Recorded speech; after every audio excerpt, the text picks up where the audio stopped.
The woman whom we have confirmed was Jill Kelly, who was a married woman in Tampa who did some social and wounded warrior work in liaison with Fort McDale.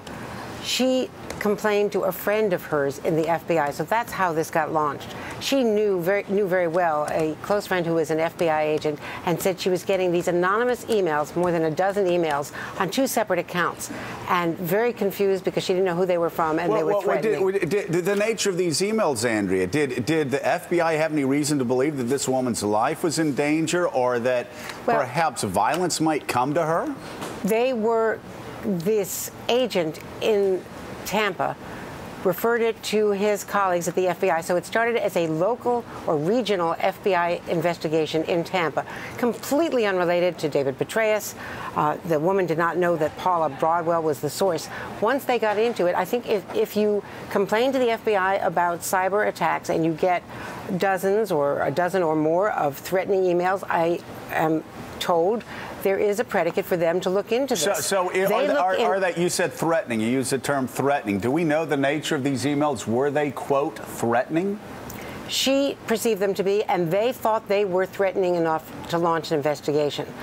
And this had nothing at all to do with any of the players whom we know, because they didn't know who was sending the emails. But we don't know what threatening means. We don't know if it threatened her life. I mean, I've seen, correct. I have seen some supposed verbatims of these emails, but I have not confirmed them independently, so we're not going with those. But she perceived them to be threatening enough to ask for FBI help.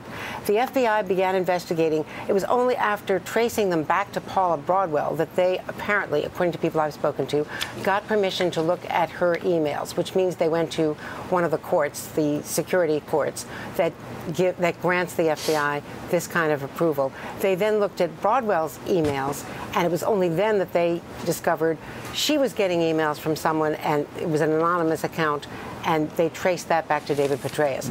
They initially thought that someone was hacking into David Petraeus' emails. They did not connect him to Broadwell to the extent that they thought that there was something else going on. But then when they read more of the emails, that's when officials tell us they realized that there was a romantic relationship. That was their conclusion. So at that point, when the FBI finds out there's a romantic relationship, are they here to investigate government officials, or were they here to investigate whether this woman her safety was being threatened or not? I guess what I don't understand, and the New York Times raises this question, at some point they were concerned that maybe national security was at risk, but they found out that it was not at risk. So the question is, and the question is asked by an observer of the agency inside here, at that point, why did they report it to anybody outside the FBI if national security was not at risk and this was just a private matter?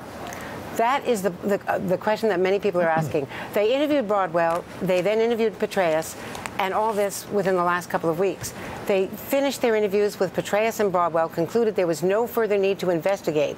And at that point, should they have shut it down, they felt that they had to report it at least to Clapper. But what is very confusing here is that there was an FBI agent, the one who knew Kelly, who had first launched this thing, who law enforcement officials say acted very inappropriately and was very quickly taken off of this investigation because he had a conflict of interest, because he had a friendship with Kelly. And it was he who then he knew people in the House Republican caucus. He went to Congressman Reichert's staff, or Reichert himself, who then reported it to Eric Cantor. At that point, on October 31st, it was now in the political sphere. So the FBI was no longer just reporting up the chain of command to their officials and to Clapper. We've got a lot of people rolling their eyes around this table.